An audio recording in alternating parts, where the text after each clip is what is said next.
भारत में रह रहे पाकिस्तानियों को 29 अप्रैल तक छोड़ना होगा देश, वरना होगी 3 साल की जेल। पहलगाम आतंकी हमले के बाद भारत सरकार ने कई कड़े फैसले लागू किए हैं, जिनमें से एक है वीजा रद्द कर देना। भारत सरकार ने पाकिस्तानी नागरिकों का वीजा रद्द कर दिया है और उन्हें 48 घंटे का समय दिया है भारत छोड़ने के लिए। रिपोर्ट्स के मुताबिक दिल्ली में तकरीबन 5000 पाकिस्तानी रह रहे हैं और महाराष्ट्र की बात करें तो वहाँ 48 शहरों में तकरीबन 5023 पाकिस्तानी रह रहे हैं, जिनमें से अधिकांश के पास वैध दस्तावेज है ही नहीं और यह वीजा कहें वो है ही नहीं, लेकिन वो वहाँ रह रहे हैं। इन सबके बाद सरकार का फरमान साफ है, 29 अप्रैल 2025 तक सभी पाकिस्तानियों को भारत छोड़ देना है और अगर ऐसा नहीं करते हैं तो उन्हें 3 साल की जेल या फिर 3 लाख रुपए का जुर्माना भुगतना पड़ेगा। वहीं अगर हम बात करें जमशेदपुर की, तो यहाँ सिर्फ 3 पाकिस्तानी है जो ऑलरेडी प्रशासन की निगरानी में है और उन्हें भी नोटिस भेज दिया गया है भारत जल्द से जल्द छोड़ने का। इन सबके बाद एक बात तो साफ है, 2 मुल्क एक ही इतिहास,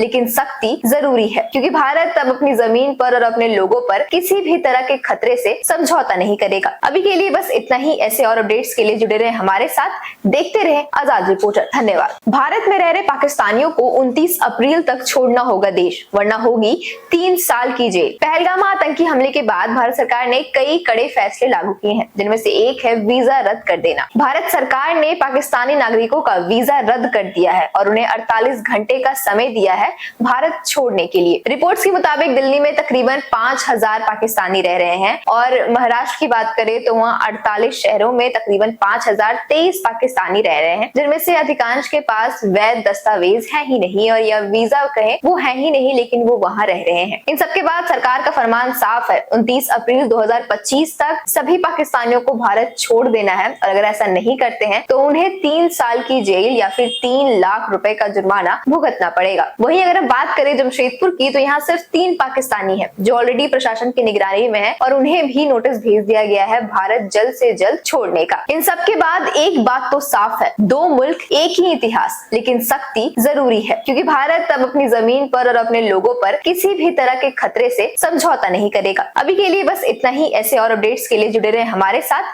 देखते रहे आजाद रिपोर्टर। धन्यवाद। उमा मल्टी स्पेशलिटी हॉस्पिटल एक ऐसा हॉस्पिटल जो पिछले कई सालों से आपकी सेहत को लेकर सजग है।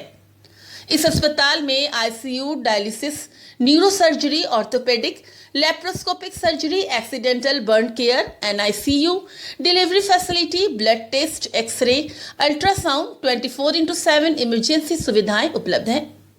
उमा अस्पताल में बवासीर, हर्निया, दूरबीन विधि द्वारा अपेंडिक्स, पीत की थैली के पत्थर का ऑपरेशन, शरीर के किसी भी प्रकार की टूटी हुई हड्डी का इलाज, 1 माह के कम उम्र के बच्चों का इलाज एवं एनआईसीयू की सुविधा, किडनी खराब के मरीजों की डायलिसिस की सुविधा आयुष्मान भारत के तहत उपलब्ध है।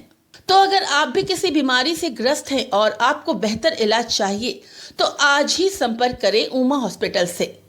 पता शालीमार अपार्टमेंट, चेपापुल, मानगो, जमशेदपुर।